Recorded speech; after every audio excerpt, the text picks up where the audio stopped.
LPG दरवाढ आणि टंचाई विरोधात काँग्रेसची जोरदार भूमिका, साक्रीत निवेदन। साक्री तालुक्यात गॅस टंचाई आणि वाढत्या महागाई विरोधात काँग्रेस पक्षाने प्रशासनाचे लक्ष वेधले आहे। तालुका काँग्रेसच्या वतीने तहसीलदार साहेबराव सोनवणे यांना निवेदन देत गॅस वितरण व्यवस्था सुरळीत करण्याची मागणी करण्यात आली। साक्री तालुक्यात घरगुती गॅस सिलेंडरची मोठ्या प्रमाणावर टंचाई निर्माण झाली असून ग्राहकांना ऑनलाईन बुकिंगची सुविधाही व्यवस्थित मिळत नसल्याने नागरिकांमध्ये तीव्र नाराजी व्यक्त होत आहे। गॅसचा काळाबाजार थांबवण्यासाठी प्रशासनाने तात्काळ कठोर कारवाई करावी अशी मागणी निवेदनात करण्यात आली आहे। तालुका काँग्रेस अध्यक्ष तसेच कृषी उत्पन्न बाजार समितीचे उपसभापती भानुदास गांगुर्डे यांच्या नेतृत्वाखाली काँग्रेसच्या पदाधिकाऱ्यांनी हे निवेदन तहसीलदारांना दिले। यावेळी काँग्रेस पदाधिकाऱ्यांनी केंद्र सरकारवरही टीका करत एलपीजी गॅसच्या वाढत्या किंमतीमुळे सर्वसामान्य जनतेचे जीवन अधिकच कठीण झाल्याचे सांगितले। घरगुती गॅस सिलेंडरच्या वाढलेल्या दरामुळे नागरिकांवर आर्थिक ताण वाढत असल्याचेही त्यांनी नमूद केले। तसेच व्यावसायिक गॅस सिलेंडरच्या वाढलेल्या किंमतींमुळे हॉटेल खानावळ तसेच छोटे व्यावसायिक यांनाही मोठा फटका बसत असल्याचे त्यांनी सांगितले।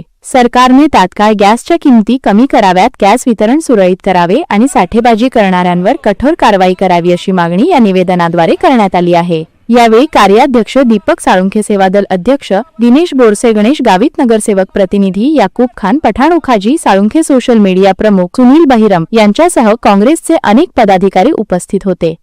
साक्री तालुका काँग्रेस कमिटीच्या वतीने केंद्र सरकारने जे काही गॅस सिलेंडरचे भाव वाढवलेले आहेत, त्याचप्रमाणे युद्धजन्य परिस्थिती निर्माण झाल्यामुळे जे परदेशामध्ये अमेरिका आणि इराकचं युद्ध सुरू आहे, त्याचा परिणामाची झळा आपल्यापर्यंत पोहोचत आहे। गॅस दरवाढ होत आहे, काही कृत्रिम टंचाई होत आहे, लोकांना गॅस सिलेंडर मिळत नाही, ऑनलाईन नोंदणी होत नाही। त्याच्यामुळे आज पूर्ण महाराष्ट्रावर, देशभर अखिल भारतीय काँग्रेस कमिटीच्या वतीने जिल्हा स्तरावर, तालुका स्तरावर निषेध नोंदवला जात आहे। त्याप्रमाणे साक्री तालुका काँग्रेस कमिटीच्या वतीने आमचे सगळे पदाधिकारी निषेध व्यक्त करण्यासाठी आणि निवेदन देण्यासाठी आलेले आहेत।